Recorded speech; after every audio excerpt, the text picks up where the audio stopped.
Okay, what is Geula? What exactly is redemption? But what is this Geula redemption that we're all talking about? We're in part 2 of the Sikh of AchreiKedoshim of Tafshin Nun Aleph. and the review from yesterday is kind of, the question is, since the Lubavitcher Rebbe is saying, since we're speaking all the time about Geula, and this is a time of Geula, and we've come to a case at the end of the month of Nisan, and all of that, and so we're trying to usher in the Geula. So the basic question that a child would ask is, okay, great, everybody's excited about this Geula.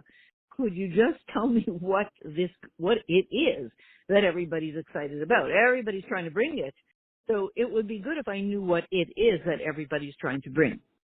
That's essentially the question. So, and so now, today we come to the point where in Sif Gimel, that's welcome to Orpanimi, the Saratogas. So we're coming to the point where we're starting the explanation in Sif Gimel. Geula is not, here's what Geula is not. Geula is not the taish that through going out of Gullus, we leave behind our lives. That is what Geula is not. It does not entail leaving behind your life. We would have thought it does. We would have thought, all the stuff that you're used to, just leave it all behind, and all you do is sit on a chair all day, all your life, for the rest of eternity, and you're going to learn Maimara. And so, what about my Instagram account? What about my podcast? I forget that. We're going to go back to olden days. That's what often people feel like, Narishkeit, you and your Instagram account and all your podcasts and your videos and, sending all that stuff out. Forget about it. We'll go back to old village days. That is not Geula. This is what the Lubavitcher Rebbe is saying. Geula is not the taish that through going out of Gullus we leave behind our lives. It is not. The Teulas in the world that we think we leave behind all the stuff we used to do in the world. Actually, I have a friend whose mother, Zozain Gezut, is in her 90s, and every, day or every week she posts, she used to be a big fancy lawyer, and every day or week she posts another Instagram, on Instagram, her videos. And she dresses up with the parts, with the costume and the whole thing, and she's in her 90s. And recently she wasn't feeling so well, and she's in the hospital, and she said to her daughter, but make sure the Instagram thing keeps going out. So, are we going to give it all up in Geula? So here's the Lubavitcher Rebbe saying, no. That is not the definition of Geula, giving up all that stuff. Giving up all the Pa'ulas that you did in the world in Gullus. We do not give them up. Adarabba, on the contrary. So what exactly is Geula? Geula means, and I'll read the words, Geula heißt, as die Metzias, was früher gewesen verschlagt in Gullus, wird nicht batel chas v'shalom nor ausgeleist. Geula means that the Metzias that was enslaved in Gullus, what you had in Gullus, but it was enslaved, you don't get rid of that, what you had in Gullus. You just get rid of the slavery part of it. It becomes free. In other words, so you had a podcast. You had actually a very successful podcast in Gullus. You don't give up your podcast. You just give up the enslavement part that's connected with the podcast. Whatever part that is, I don't know. I haven't analyzed which part. But this is an entirely different understanding of it. You don't give up what you were doing, but you give up the part of it that had you enslaved.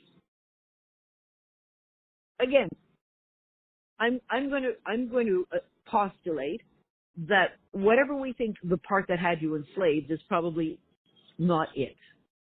We're talking about a much more sophisticated understanding of being enslaved. It doesn't mean, what? I mean, you could say, okay, here's a woman in her 90s. She's not feeling well. She's in the hospital. And she's worried about, did you get the Instagram video sent out today? So she's enslaved. Maybe a little bit. But it's obviously a much higher frequency understanding of what it means to be enslaved. And that's something that really we want to spend some amount of time thinking into and for bringing with other people on. Why? Because now we find out, we want Geula now, we want Mashiach now, we want Geula now. Okay, great. And now we find out Geula will mean you keep your old stuff, but you let go of the enslavement part. So now I would actually personally like to know, what does that mean, the enslavement part? And that would require a whole lot of verbringens with other people to kind of tease it out, learn some deep chassidus and kind of figure out what is the enslavement part. So now we're switching gears. And the accomplishment, the eiftu and the shleimus of Geula is, here the words are cut off, sorry. Everything becomes freed up from its enslavement. Right. Very interesting. And we see in the world, the whole democratic movement and all that other stuff, they got, how once upon a time you could get toys that were quality toys, and then they had the cheap Chinese knockoff version of the toys, at the dollar store. You still can get it. That toy usually costs $64. How do they sell it at the dollar store? The cheap knockoff version made in China one. So really that whole democratic movement is the cheap knockoff version of what it means to come out of slavery, what it means to have real freedom. And what we want to learn is what the real one is. But what we understand about Geula is nothing will remain lost, chas v'shalom, in Galus. Nothing. We will not leave anything over behind. We will not, mevet kein zach nit überlassen in Galus. We will not leave anything behind in Galus. I'm like, I wish I had my violin. It was so great to play violin. Now all I can do is sit and learn and know violin. No. You're taking your violin with you, so to speak. Even the nidachim and the aivdim, those things are called that in Tyrus Emes. Those things are kind of lost, whatever those are. Those things that are kind of lost in Gullus, they'll nigo there, will be redeemed. The Geula will be emesa and full kama, a complete and true Geula, b'kamas b'echus. It will be a true Geula in quantity and quality of all things, from the klal gadol in them and down to the smallest prat. It will be a full Geula in the most general way and in the most specific way. Every Yid and all Yidden, b'nareinu, b'skaneinu, b'baneinu, b'naseinu, sons, daughters, elder, younger, everyone, and chalakim ba'elam, and everything that they own, everyone, old, young, men, women, and everything that everyone owns, kasmazahab, their silver, their gold, their possessions, their talents, their Instagram accounts, with all the pa'ulas, and everything we accomplish in Gullus will be freed up to its higher frequency, Geula status. The Geula will free up every person, all people, including the nations of the world, not just Yidden, all people, and all inyanim in the world, and everything that we have in the world, and every prat, every detail of everything we have, it will all be freed up. It will move up from Gullus frequency, which is enslaved, whatever that means, to Geula frequency, which is free, whatever that means. All things that are positive in Gullus remain even later. Anything that you have done, remains. You're not throwing it away. But its Gullus situation, its Gullus status will become bottled. The old frequency melts away. It all becomes lifted up to a higher frequency. What is batel? What becomes batel in Geula? The Helam and Hester. The concealment that conceals, covers over it's true, and pnimistic messias. If you have a violin, you play violin.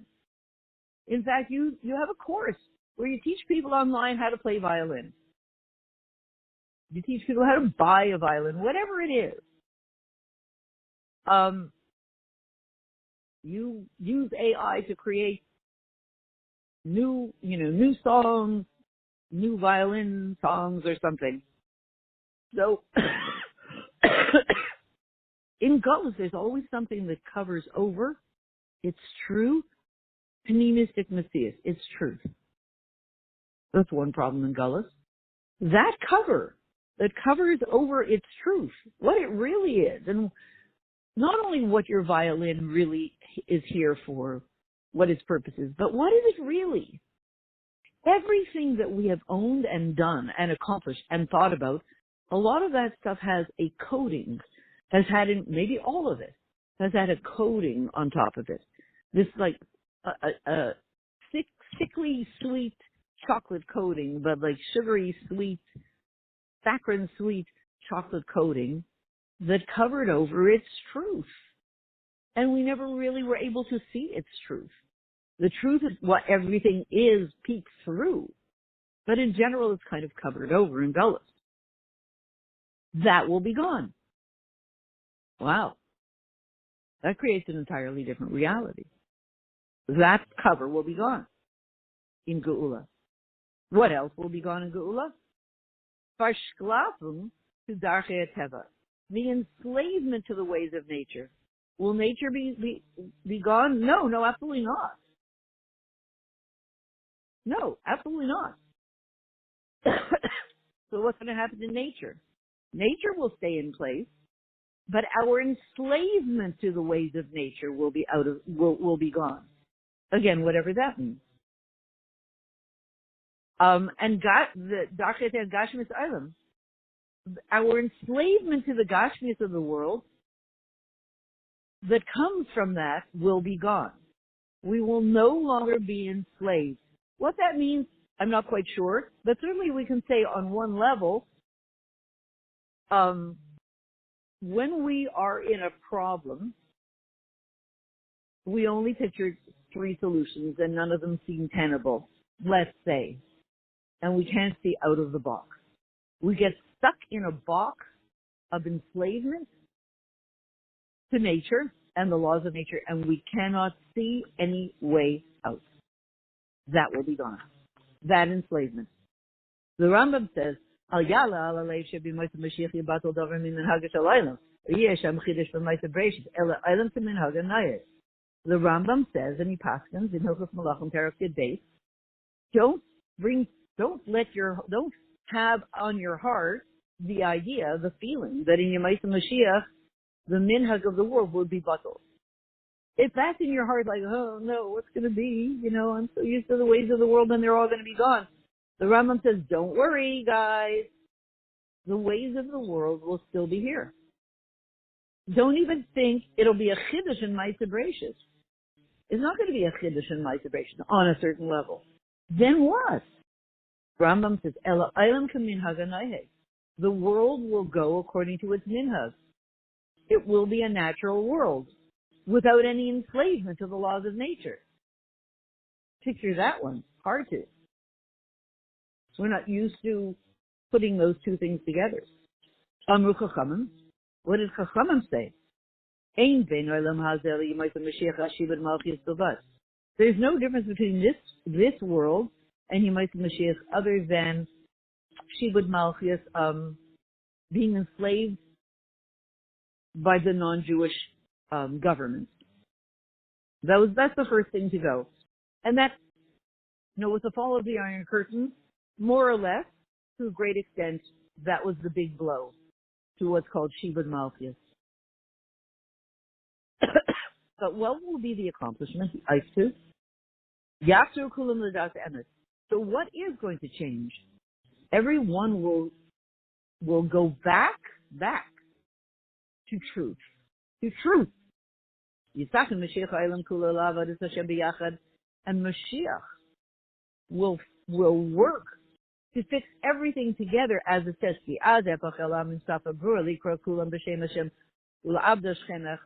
because then I will transform the whole world to one language. What's the language?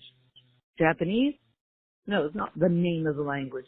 The language will be the language of calling out in the name of Hashem in one clear language. Everyone will want and speak in that language of Hashem. Hashem echad u'shmo echad. This is our purpose. It will be unified and clear. Now, obviously, I'm sure there will be flavors and gradations, etc. in that, but that's what it will be. So now we understand, so to sum all of this up, why the Geula includes the word Gaila. That was the question in yesterday's shir. There are 5 different expressions that could be used for redemption. We say them as a Pesach Seder. And the word that has been chosen for Geula, the Ga'alti.